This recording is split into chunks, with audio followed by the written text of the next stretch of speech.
Les marques l'ont bien compris. Pour vendre un jouet, rien de mieux que de le mettre entre les mains d'un enfant sur les réseaux sociaux.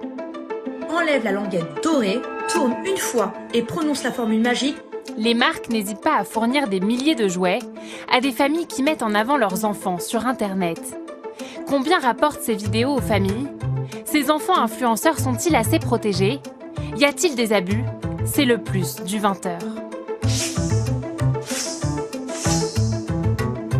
2, 3.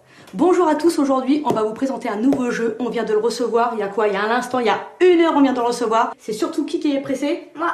Voilà, comme d'habitude elle est super pressée. Dans la famille Diassaye, il y a la mère et les 2 filles, Diolinda, 15 ans, Lilo, 9 ans.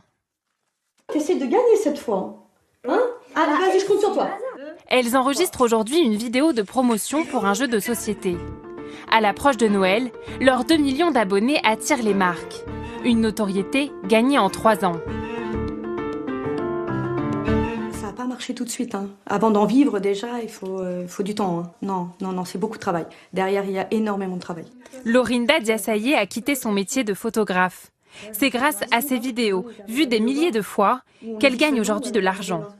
1 500 à 12 000 euros selon les mois. Comme ça on le voit bien. Ces filles, elles aussi, sont rémunérées. Attention. Je vais acheter mon permis, je vais acheter un chien, je vais acheter une maison. Alors, je vais économiser pour une maison parce que peut-être que j'aurai pas assez. Il suffit de faire le déballage, une étape trop satisfaisante. Pour cette vidéo, Lilo a gagné 1 100 euros. Un salaire pour un travail très réglementé. L'enfant doit recevoir un agrément de l'État. Ses revenus sont bloqués jusqu'à sa majorité. La famille assure respecter les règles en tournant ses vidéos promotionnelles uniquement le mercredi. Malgré tout, la mère en a conscience. Cette activité peut susciter des critiques. Et s'il y en a, des gens qui disent que vous utilisez vos enfants? Pour l'instant, j'ai de la chance, personne ne m'a dit ça. Je leur dis que c'est un nouveau métier, qu'il faut un peu s'ouvrir un peu. Il faut vivre avec son temps, je pense. Ces vidéos sont-elles efficaces? Dans ce rayon de magasin de jouets, Arthur, 13 ans, cherche un cadeau et il ne choisit pas au hasard. Ça fait des yeux bleus.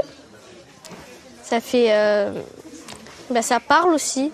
J'ai repéré sur YouTube. Je trouve ça bien quand et au moins ils le testent. C'est pas dans le catalogue, on le voit juste en photo, ils le testent pas. Après la mode ou les cosmétiques, le secteur du jouet l'a bien compris, le traditionnel spot télévisé ne suffit plus. Cette grande enseigne est prête à payer jusqu'à 10 000 euros une vidéo promotionnelle réalisée par une famille. Quand on veut faire vraiment de la masse très forte, on va utiliser le média télévision. Lorsqu'on veut être dans l'infinité, dans la recherche de quelque chose de plus fin, avec un relationnel plus fort, eh bien là, on va travailler avec les influenceurs. Donc ça se complète. Et puis, c'est des questions de budget aussi. Vous avez des marques aujourd'hui qui n'ont pas les moyens d'accéder à la publicité télévisuelle parce que c'est plus d'1 million d'euros d'investissement qu'il faut faire pour une campagne. Et parfois, les marques font de la pub sans rien débourser. Léon, le petit renne qui rêvait d'avoir des ailes. Virginie Martin est une influenceuse débutante. Moins de 10 000 abonnés. Alors, pour percer, elle demande aux marques de lui envoyer des jouets de Noël qu'elle promeut gratuitement sur son compte Instagram.